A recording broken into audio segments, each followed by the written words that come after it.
Selain peringatan kemerdekaan Republik Indonesia, bulan Agustus juga merupakan bulan kelahiran salah satu bapak pendiri bangsa ini, yaitu Muhammad Hatta.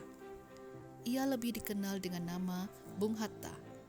Wakil Presiden pertama Republik Indonesia tersebut dilahirkan pada tanggal 12 Agustus 1902 di Bukit Tinggi, Sumatera Barat. Selain sebagai seorang proklamator, Bung Hatta juga dikenal sebagai seorang pemikir dan intelektual yang cukup disegani. Gagasan-gagasan Bung Hatta yang dituangkan dengan penuh ketekunan di berbagai media cetak, artikel, dan berbagai karya tulis menyiratkan begitu berlimpahnya sumbangan pemikiran beliau untuk bangsa ini, baik di bidang politik, ekonomi, sosial, maupun budaya. Jiwa kolektivisme Bung Hatta berawal dari tulisan Bung Hatta yang berjudul Ekonomi dan Kemakmuran yang ditulis di Digul dan Nera kisaran tahun 1935 sampai 1941 serta dimuat kembali dalam buku beberapa pasal ekonomi. Bung Hatta mencoba mengingatkan bahwa manusia tidak pernah hidup seorang diri. Oleh karenanya, manusia disebut sebagai makhluk sosial yang sejak masa lalu telah didapati hidup berkampung-kampung serta memiliki pertalian rohani dan sikap saling memerlukan di antara sesamanya. Itulah sejatinya yang menyebabkan dalam upaya manusia mencari kemakmuran selalu bergantung pada lingkungan dan bangun masyarakat tempat ia dilahirkan. Pada titik itulah Bung Hatta kemudian menjelaskan praktik tersebut sebagai cita-cita kolektivisme masyarakat yang berlainan corak dengan individualisme. Bung Hatta berpandangan bahwa walaupun hukum ekonomi yang menguasai kelakuan manusia dalam mencapai tujuan kemakmuran bersifat tetap dan kekal, namun penjelmaannya dipengaruhi serta ditentukan oleh bangun masyarakatnya. Bung Hatta lantas berpandangan bahwa corak ekonomi masyarakat tentu akan berlainan menurut tempat dan waktunya, dikarenakan perilaku yang terpengaruh oleh berbagai keadaan dan faham yang ada, adat dan kebiasaan, pendapat sosial, politik, agama, dan lainnya. Berekonomi adalah memilih dengan pilihan yang tepat. Itulah sepenggal pernyataan Bung Hatta dalam karyanya tentang ekonomi dan kemakmuran. Pernyataan itu lahir dari sebuah gambaran kondisi keprihatinan melihat fenomena bahwa segala macam kehidupan yang bersifat jasmani dan rohani dipuaskan dengan alat yang sama, namun terbatas jumlahnya.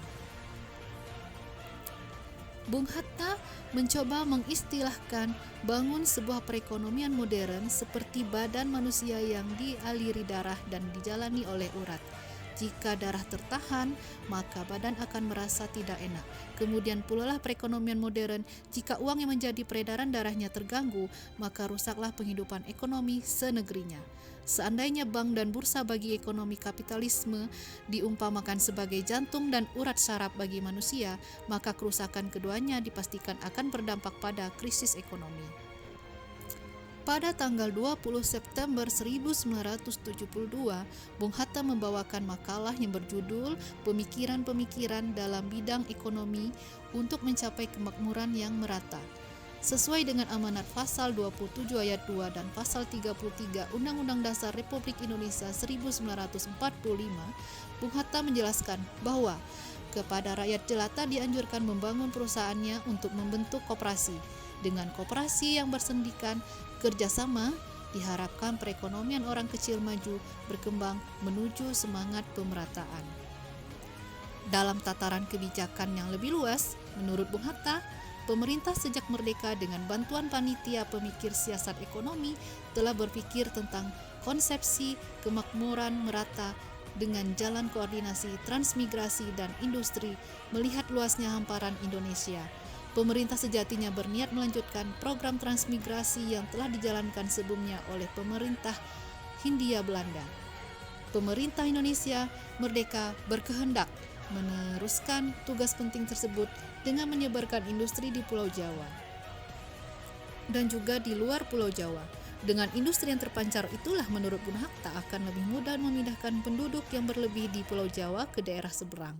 Di sisi lain, Masyarakat yang ditransmigrasi patutlah merupakan orang-orang yang muda produktif yang berasal dari keluarga tani, keluarga tukang, dan juga berbagai spesialis serta para guru-guru potensial. Seandainya politik transmigrasi dan industri dijalankan secara teratur, maka Bung Hatta berkeyakinan kesengsaraan hidup akan berkurang bagi Pulau Jawa dan kemakmuran berangsur-angsur akan bertambah. Koperasi dalam dimensinya secara mikroideologis itu adalah sebagai bagian integral dari penyelenggaraan sistem ekonomi.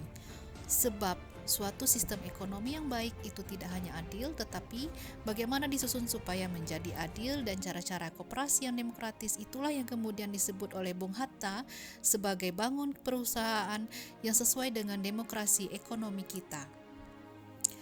Tidak heran jika Muhammad Hatta dijuluki sebagai bapak ekonomi kerakyatan, selain sebagai bapak koperasi di negeri ini. Hatta juga pernah mengungkapkan ide ekonomi yang berdasarkan kerakyatan, antara lain, inilah dasar kerakyatan pendidikan nasional Indonesia, supaya tercapai suatu masyarakat yang berdasar keadilan dan kebenaran. Haruslah rakyat insaf akan haknya dan harga dirinya. Kemudian haruslah ia berhak menentukan nasibnya sendiri dan perihal bagaimana ia mesti hidup dan bergaul. Pendeknya, cara mengatur pemerintahan negeri, cara menyusun perekonomian negeri, semuanya harus diputuskan oleh rakyat dengan mufakat. Pendek kata, rakyat itu daulat alias raja atas dirinya sendiri. Tidak lagi golongan kecil saja yang memutuskan nasib rakyat dan bangsa, melainkan rakyat sendiri. Inilah arti kedaulatan rakyat. Inilah suatu dasar demokrasi atau kerakyatan yang seluas-luasnya, tidak saja dalam hal politik, melainkan juga dalam hal ekonomi dan sosial, dan ada demokrasi, keputusan mufakat rakyat yang banyak. Untuk membangkitkan ekonomi kerakyatan itu, Hatta menyatakan bahwa koperasi adalah suatu alat efektif yang untuk membangun ekonomi kerakyatan, seperti dikatakannya. Koperasi pada selanjutnya mendidik masyarakat supaya percaya diri sendiri, memperkuat kemauan bertindak dengan dasar self-help. Dengan koperasi, rakyat seluruhnya dapat ikut serta membangun, berangsur-angsur maju dari yang kecil melalui yang sedang sampai akhirnya ke lapangan perekonomian yang lebih besar. Tenaga-tenaga ekonomi yang lemah lambat laun disusun menjadi kuat. Koperasi dapat pula menyelenggarakan pembentukan kapital nasional dalam jangka waktu yang lebih cepat, dengan jalan menyimpan sedikit demi sedikit tapi teratur. Oleh sebab itu, koperasi dianggap suatu alat yang efektif untuk membangun kembali ekonomi rakyat yang terbelakang. Koperasi merasionalkan perekonomian karena meningkatkan jalan antara produksi dan konsumsi. Dengan adanya koperasi produksi dan koperasi konsumsi yang teratur dan bekerja baik, perusahaan-perusahaan yang sebenarnya tidak perlu yang hanya membesar ongkos dan memahalkan harga dapat disingkirkan. Tenaga-tenaga ekonomi yang tersingkir itu dapat dialirkan kepada bidang produksi yang lebih produktif. Demikianlah sedikit gambaran pandangan ekonomi Muhammad Hatta. Pandangan ekonomi Hatta ini menekankan asas kerakyatan, kekeluargaan, dan syarat dengan nilai dan